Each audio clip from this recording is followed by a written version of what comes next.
What's up, everybody, and welcome to Crossover Thursday here on the Locked On Podcast Network. I'm Joe Marino, host of Locked On Bills, joined by Luke Braun, the host of Locked On Vikings, here to get you ready for Bills versus Vikings in Week 10. A big matchup here, a couple of teams with good records, and certainly a lot of familiarity from both sides of the equation. A lot of players and coaches that have spent time on the other side of it. But first here, Crossover Thursday is presented by our friends over at PrizePicks. PrizePicks is so much fun and it's easy to play. There's no competing with other players. It's just you versus the projections available. You pick 2 to 5 players, and if they score more or less than their PrizePicks projection, you can win up to 10 times your money on your entry. It can literally take less than 60 seconds to enter. It's that easy. We love PrizePicks, and we know you will too.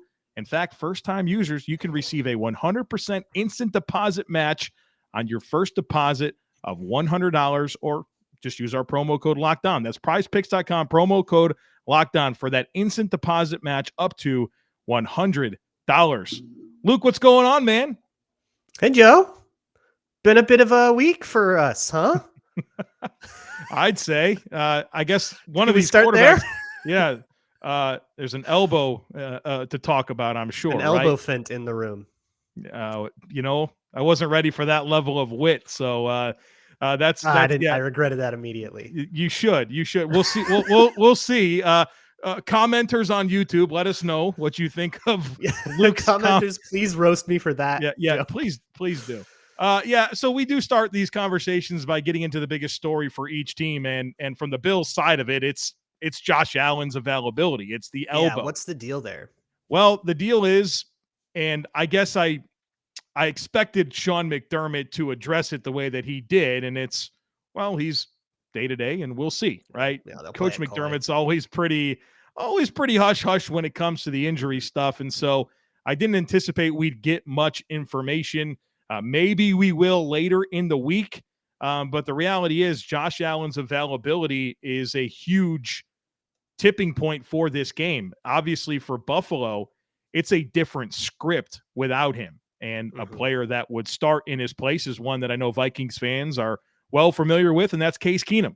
And yes, legend for life. Of course, right? I mean, they got a great run there with the Vikings. So the reality is, for the Bills, their best opportunity, obviously, to win the game is if Josh Allen is there to play quarterback and certainly play it to the level that we expect him to. And it's especially concerning to me against Minnesota, who, if there's been a weakness, it feels like it's the pass defense, right? 7.9 yards per attempt. That's second most in the NFL this year. They allow the 6th most passing yards per game. And so without Josh Allen, the Bills are not positioned as well to take advantage of where Minnesota has been the most vulnerable, which is pass defense. And so it leads me to my question.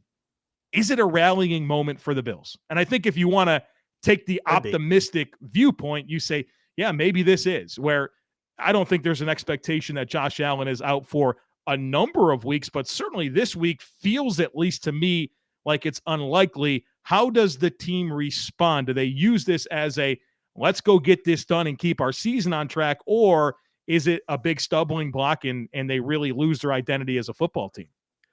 Well, my question is more practical than that. You're a lot closer to this story than I am. Gut check. Is he playing? I mean, I know Sean McDermott's not going to tell you crap about it. Is he going to go? I mean, the UCL, he's had that injury before. It kept him out for several weeks. It seems like, especially if you're familiar with the baseball version of that injury, it seems like it's pretty serious business. Is he going to go? Is it smart to play him? Or is this one of those things that can re-aggravate? I mean, what are the odds? That's what we're worrying about here in Vikings land, is like, what are the odds that this is a Case Keenum game? Or is this just one of those things where they're going to play it coy? Josh Allen will play, and whatever. We're going to be not talking about this at all come kickoff. Luke, this is one of those situations where it's I don't want to use the word unfortunate, but it's a reality of covering these teams like we do. And I hate to kind of be cliche here, but I'm not a doctor, right? I know how to talk football. I know the implications of injuries, but I don't know the severity of the UCL. I don't know the long-term repercussions. I don't feel good about Josh Allen playing in this game. And I don't want to say that any game is not important in the NFL, but this is a NFC game, and you come out of this and you've got Cleveland, an AFC game, and the Patriots coming up. I think start winning division games. Yeah, and they haven't won a division game to this point in the season. Surprisingly, they've only played 2, and they've lost them both. And so, my gut is that he doesn't play, but I don't think it's something where we can completely dismiss the possibility. Got it. Okay, that feels like about where my read on the situation is. For the Vikings, there's a lot of talk in the media about Stefon Diggs and how his relationship the last couple of years with the Vikings was pretty strained and all that. I think most of the principal actors there have moved on or just straight up been fired. But the media is going to make a huge deal out of Stefon Diggs. What I'm looking forward to is the reunion of Stefon Diggs and Adam Thielen. Those guys were like Turk and JD from Scrubs when they were here. Just like couldn't be better friends. And Diggs and Jefferson have grown pretty close as well. So I think this will be a more wholesome reunion than I think Vikings media is trying to make it out to be. But you got Harrison Phillips also on our side coming back to play in Buffalo. We have been loving him, let me tell you, and both on and off the field, and all of that. But for us, it's a little bit of a litmus test because the Vikings haven't had one of those wins where you say, man, there it is. There's your proof that they are a good team. They feel very fake. That's what I've been saying in every one of these crossovers where they go, man, they like barely beat the Commanders. They barely beat they had to come back against the Bears. They went down to the wire with the Lions, who have won 2 games. Like they're not beating those bad teams as much as you would expect a good team to beat those bad teams. Like what you guys go up against a bad team, you're hanging 45 on them and Josh Allen is out by the 3rd quarter. That's not happening here. But also, we haven't really played any good teams except Philadelphia on Monday night, and they blew us out. So this is the next true contending team we get to play on our schedule. And I think that's true even if Josh Allen doesn't play. I mean, it's just a good roster. We'll talk about, I want to ask you about like other injuries and stuff too. But feels like the Bills, even with Case Keenum, the Bills are still probably the second best team we've played next to Eagles. And so if we can at least hang and just show, hey, we belong among this tier of teams, I think that will go a long way toward getting people to really buy into the Vikings. Because right now, saying they're 7-1 doesn't go very far with like anyone. Well, you don't have to give the 7 wins back. Right. That's the thing. It's like they can be 500 from here on out and still like almost certainly win the division. But it's more about like, are they a paper tiger in the playoffs? There's there's a moral victory to be had here, win or lose, if you will. It reminds me so much of the Bills in 2019. They went 10-6, really good record midway through. The paper tiger term was thrown out there. It was, who have they beaten? And it's like, I think that was a moment for me in my journey covering football where I learned to stop trying to diminish the accomplishments of football teams. The Vikings played 8 games and they won 7 of them.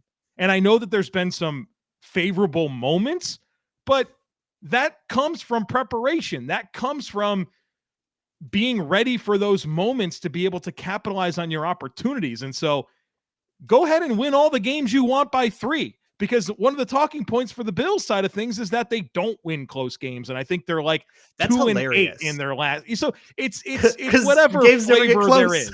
They keep winning by 3 touchdowns. Oh no. Right. It's like, oh yeah, they can win 38-3, but can they win 20-21? Okay. Do you want them to? Like, Jesus. Yeah. Well, we will certainly have more to say about this game here in just a moment, but this episode is brought to you by BlueNile. Whether you're looking to pop the question, have a milestone to celebrate, or want to let your love sparkle, BlueNile can help make your celebrations even more memorable. As the original online jeweler, BlueNile offers the largest selection of independently graded diamonds and pieces priced significantly below traditional retailers. And maybe you're a couple looking for the perfect engagement ring, or you're just looking for a piece of fine jewelry to commemorate a special milestone. You can get that done over at BlueNile. They have jewelry experts on hand 24/7, available via phone or chat to help you find a memorable gift at every budget. I love that you can also shop stress-free. BlueNile has a 100% satisfaction guarantee. All orders are insured and shipped for free in discreet packaging. And if you're one of those last-minute people, they have overnight shipping if you're in a rush. Make your moment sparkle with Blue Nile. Go to BlueNile.com and use code LOCKEDON to save $50 on your purchase of $500 or more. That's BlueNile.com. Code LOCKEDON to save $50 on your purchase of $500 or more. BlueNile.com. Code LOCKEDON. All right, Luke, let's get into some of the key matchups here that can win the game for each team. I'll give you the floor here to start. JJ versus Trey White feels awesome. That's going to be good TV. Justin Jefferson has been the focal point of the Vikings offense. Everything funnels through him. And I'm super excited to see how he fares against Trey White, just like generally. I mean, he's gotten some one-on-one matchups, and it hasn't been the domination that I thought it would be, like against Benjamin St. Juste. Now, he got 115 yards. He clearly won that matchup, but I thought St. Juste got some licks in. He struggled against Darius Slay in some like pure one-on-one situations. I'm curious to see how the Bills do this. Do they trust Trey White one-on-one with Justin Jefferson? I kind of think based on the tape they will, or at least that's how I would approach it, is say, all right, Trey White, you got 18, good luck. And I don't know if the Bills are a shadow team or not, so let me know about that. But if that doesn't work, and if Jefferson can get his yards in, I mean, he won those matchups when it was Marshawn Lattimore, who's certainly no slouch. So if Justin Jefferson starts to get that momentum, how much will it take for the Bills to then start like capping it with a safety and changing their strategy? How teams handle Justin Jefferson has been one of the most interesting subplots of the Vikings season. There's been a lot of different strategies. Some have worked and some haven't. So I don't know. What do you think the Bills will do? Is this going to be straight up Jefferson versus Trey White, or are they going to say, we'll double him and we'll put Trey White on Adam Thielen? Well, I think the first question to answer there is Trey White going to play? He hasn't played since Thanksgiving of last year. He's been activated. He's eligible to play. But they have been very, very, very cautious about putting him back into the lineup. And so will he make his debut against Minnesota and be tasked with locking up Justin Jefferson? I don't know. But there is a possibility of that. I think more likely you're going to see Kyer Elam, the Bills' first-round pick, Dane Jackson, who's been kind of a fill-in guy over the last couple of years, Christian Benford, a sixth-round rookie out of Villanova. Those have been the cast of characters at corner for the Bills. And, of course, if they play him in the slot, he'll get tasked with going up against Taron Johnson, who's a really high-quality slot corner. But that's a question still. Does Trey White make his season debut? And if he does, is it up against Justin Jefferson, who's been one of the most productive receivers in the league over the last couple of seasons? I feel like nobody has a good slot corner. Are you guys the only team with a good slot corner? Well, no, Mike Hilton's good in Pittsburgh. Kenny Moore with the Colts is a high-quality slot. Oh, Kenny Moore, yeah. Okay, so there's some in the AFC.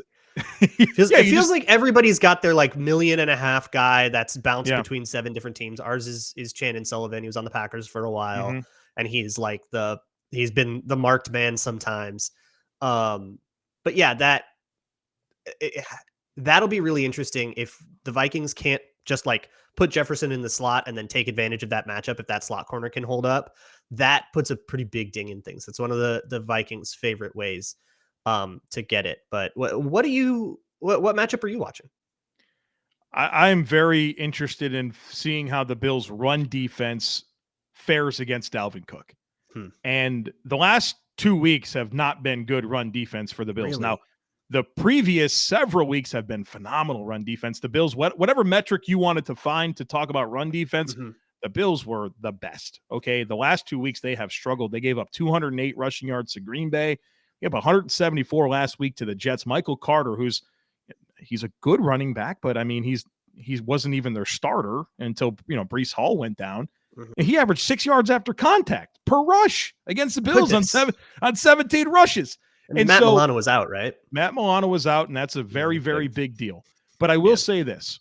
The Bills are a 4-2-5 defense. They're base nickel. They very, very, very rarely play a third linebacker, even against teams that run the football. And so you've seen over the last couple of weeks, teams do a good job of stressing the Bills with some of the alignments and getting receivers involved in blocking and running against light boxes and creating a ton of production running the football. And so the Bills are going to give you 6-man boxes, and they're going to challenge their front to be able to really be gap sound. And over the last 6 quarters or 2 games, really, they haven't been. And they're going to be without Gregory Rousseau, who's a starting defensive end, their best run-stopping defensive end. That's a big loss in a game like this. He's got an ankle sprain. And I'm really interested in seeing how the Bills on defense fit the run and play the run against one of the best running backs in the league in Dalvin Cook. And when you think about the offenses that have been able to find success against Buffalo, it's those that can get the ball out quick, the quick passing game and running the football. And in a lot of ways, that's Minnesota, not a team that's had success or even frequency pushing the ball down the field. I think in a lot of ways, the Vikings offense matches up really, really well against Buffalo. And I'm fascinated to see how Dalvin Cook is able to take advantage of the opportunities that are going to be there for him on Sunday afternoon. This is fascinating. So another subplot the Vikings have been dealing with is defenses coming out in their base package, whether it's 3-4 or 4-3, to combat the Vikings 11 personnel. The Vikings love to run out of 11 personnel. So when you say Bills love to be in nickel, blah, blah, blah, we're just going to live in nickel versus 11 all game then probably, because that's what both teams want. And like Miami did it, and then Arizona did it. Washington did a little bit of it, but they didn't have to because they had Daron Payne and Jonathan Allen, who were absolutely kicking butt. They all had success stymieing the Vikings run game to varying degrees. Arizona kind of fell apart, but Miami and Washington in particular had success stymieing the Vikings run game by just having more bigs out there, more linebackers and stuff. But if the Bills are reticent to do that, then it's okay. This is going to be mano-a-mano, and the Vikings will get to run against a nickel corner like they want to. But that also means the Vikings have found some success preying on base packages in the run game, saying, all right, you got a linebacker. Well, now Justin Jefferson's in the slot, and we're doing that on the strong side. So that's your Sam linebacker over there on Justin Jefferson one-on-one. Good luck. And they've found that earlier in the season, especially, they found a lot that way. So there's something about like the Vikings trying to dictate the matchups a little bit more, unless you're just going to straight up have someone shadow, which is what Washington did. But that is now fascinating. And I guess my question is, how do you feel about the guys that will play up front? Because I know it's a little banged up in that defense, but especially in pass protection, the interior of the Vikings has struggled a lot. Right guard is a rookie, Ed Ingram. He had a decent game last week. He's had some absolute stinkers. I mean, I was doing cut-ups and putting Benny Hill music under it. It was awful. Garrett Bradbury has been better, I guess, this season, but he's still very undersized. So a big, strong nose tackle is going to be able to cause problems. And Ezra Cleveland got his butt handed to him by Jonathan Allen last week. So he's been pretty good all season, but horrible game last week. So there's inconsistency at best. So how do you feel about those guys? Because that is, if the Bills are going to, hold the Vikings below 15, 16, 17 points, that's probably a big reason if you guys have the horses. Well, it's an interesting question. And there's a part of me that says, yes, the Bills do have a ton of depth on their defensive line. They're paying a lot of players. They invest heavily there every single offseason. They have Ed Oliver and Daquan Jones and Tim Settle and Jordan Phillips. Those are all really good interior defensive linemen. But as I said on my preview episode yesterday for Locked On Bills, and I talked about the Vikings offensive line, I said, hey, if they can be had, it's the middle three. And I also paused and I said, I've previewed every offensive line this year, and I've talked about areas where they are vulnerable and where there's going to be opportunities to win one-on-ones. And it feels like week after week, it doesn't happen, right? Like these offensive linemen that have had struggles throughout the course of the year, whether it's rookies or just, middling veteran players that we know who they are, the Bills haven't done enough to take advantage of matchups that they should win. And so does that change this week? I don't know. I statistically, the Bills defense is very, very good, but yeah, do they just want to play the game they play and say, we've kicked everybody's butt doing this? Come at us. I think what's been challenging over the last 6 quarters, which is where Bills Mafia's mind is very heavily weighed because it hasn't been their best football. The offense has kind of let the defense down. And I think everybody that knows football kind of understands that the best way to help your defense is play good offense. If you want to help stop the run, well, score points, right? And they haven't, scored 3 points in the second half against the Packers. And I mean, I think they might have scored 3 again last week against the Jets. It was not a good situation where it's kind of turtled up on them a little bit. And so I'm interested to see how that all comes together. On paper, the Bills should have the players to be able to take advantage of some of that. But in reality, it hasn't always shown up with consistency. This is episode going to be really interesting. Yeah, it should be. In a moment we have to predict the game. All right. And I think this is a very difficult game we're going to do this to predict. So we'll get there in just a moment. But first, this episode is brought to you by BetOnline. BetOnline.net is your number one source for sports betting info, stats, news, and analysis. You get the latest odds and trends for every professional and amateur league out there. From football to basketball to soccer and esports, they've got it all over at BetOnline.net. And if you love sports podcasts, you can find those as well at BetOnline, where they're always the fastest and easiest way to go to get in on your betting fix. So head to the website today or use your mobile device to learn more. It's BetOnline, and it's where the game starts. All right, Luke, prediction time here. They make us do it, so we shall. Would you like to go first? They make us do it. You got to do a score prediction, I guess. I don't like score predictions. I like looking at the BetOnline odds and then sort of formulating it based on that. But the BetOnline odds are, I think, in a state of great flux because we don't know what's going to happen. Yeah. They opened, at least BetOnline opened 7.5 points in favor of the Bills. Currently sitting at 3.5 points as we record this. As you, dear listener, are listening to it, it will likely be very different. But right now, as I'm looking at it, it's favoring Buffalo by 3.5 and the over-under is 43, which implies something like 23-20 Buffalo. That feels, I guess, like, how do I even out between what I think would happen if Josh Allen plays and what I think would happen if Case Keenum plays? If Case Keenum plays, it feels like a low-scoring game to me, just because of what the Case Keenum-led Bills have been. And we saw him. He is kind of lightning in a bottle here, and everybody in the organization kind of knew that Case Keenum wasn't actually a 13-3 quarterback, and that's why Minnesota let him walk and go be backups for everybody else. But hey, as far as backups go, hard to do better. I don't know how well the Vikings offense is going to work here, but based on what you said about like base package and stuff, I kind of feel it. I feel like the Vikings might be able to move the ball, especially if guys like Trey White or Matt Milano are not playing or not 100%. We're kind of catching you at the best possible time to catch you, it feels like. So I'm stalling. I'm going to talk this. I'm just talking it out, but I'll go with, based on what Vegas says, I'm going to go 24-23. Screw it. Go Vikings. All right. I wish we knew who was playing quarterback for the Bills. If Josh Allen were playing in this game, well, I mean, he's one of the best players in the league. Of course, I would much more like the Bills' chances of winning the game. And like I kind of talked about at the opening, you feel like a great opportunity to throw the football, which is the bread and butter of the Bills. And look, Case Keenum's not going to be able to take advantage of that to the level of a Josh Allen. But I am admittedly going to take an optimistic position here for the Bills. And let me tell you why.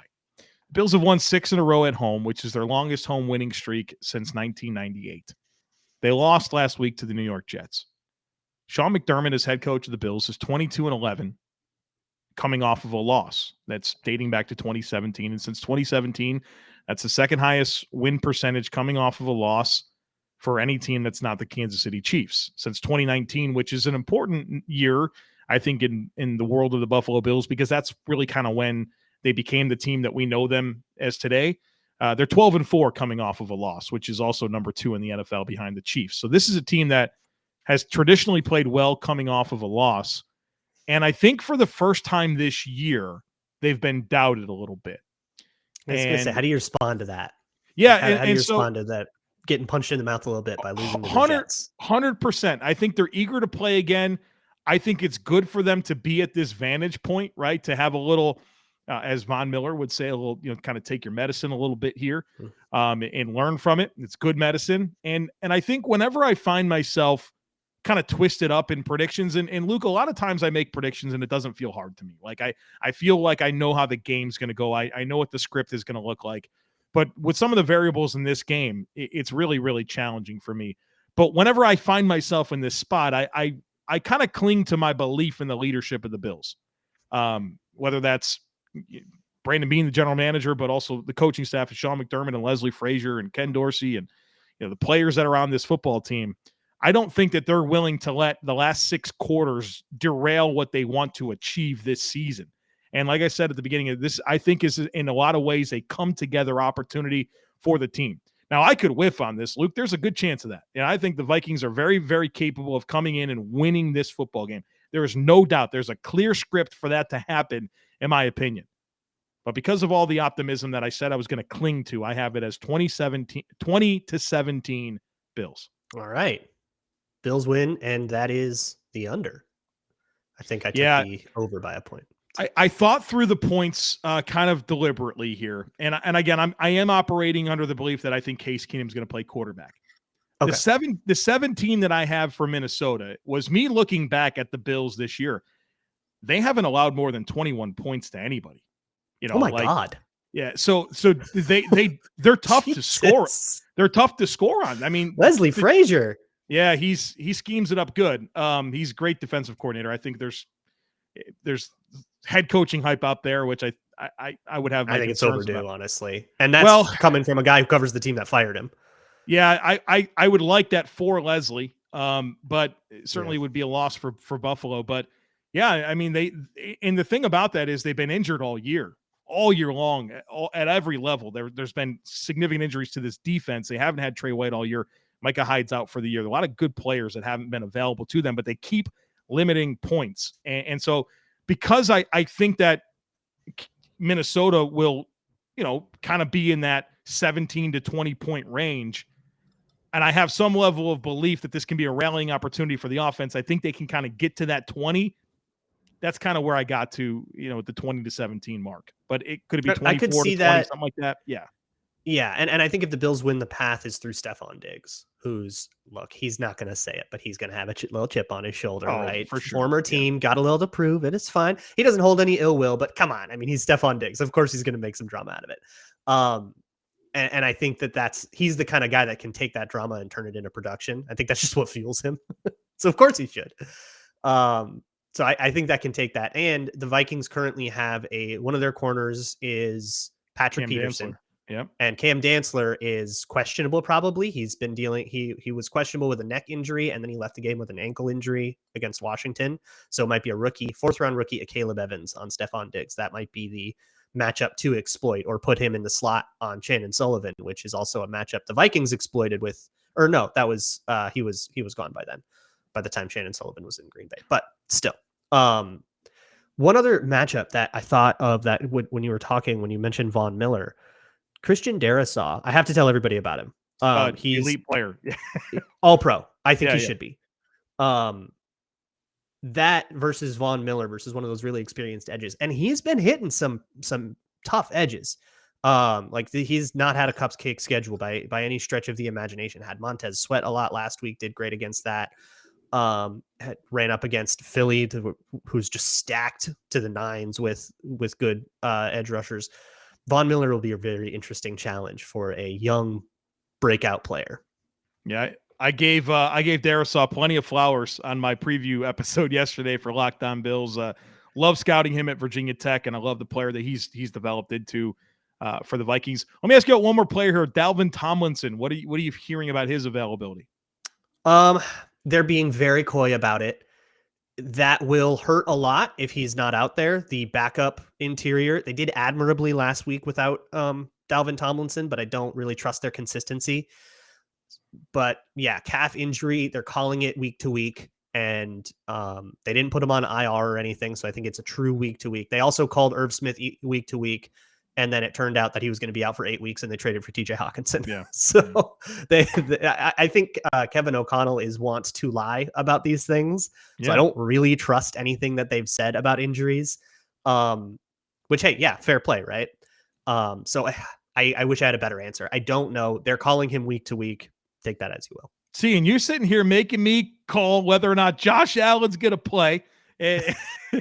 Okay, gut check. No, if I were to put myself to the same standard I held you, calf injuries are nagging and lingering, and they seem a little bit more cautious than I think the last training staff was with all the sports science and stuff. They don't want to re-aggravate. They pushed some guys back a lot too early the last couple of years, and it really screwed with them. So it feels like these Vikings are a little bit more cautious. So if I had to pick, gun to my head, I would guess no. But yeah, there's a lot of guesswork in it, just like with Josh Allen. All right, folks, there it is. Luke Braun, host of Locked On Vikings. I'm Joe Marino, host of Locked On Bills. Enjoyed this conversation, Luke. Unfortunately, we don't get to play each other very often. I know. So, we could be really optimistic and say maybe we could talk again in February. There it is. I the think 0-4 bowl. It's destined. Hey, oh my God. You want to talk? That's the Super Bowl matchup that football fans deserve. And unfortunately, somebody would have to lose the game. Oh, meteors hitting the stadium for sure. Man, that honest to God, Roger Goodell, if you're listening, where do we sign? where do we sign for that matchup? All right, Luke, this was a lot of fun, my guy. For everyone out there, thanks so much for listening. Would love it if you took a second to rate, review, share, and subscribe to the respective podcast. Thank you for making Locked On Bills and Locked On Vikings your first listen every day. There's plenty of other great podcasts on the network for you to check out. So surf around and find them. And we look forward to catching up with you again tomorrow.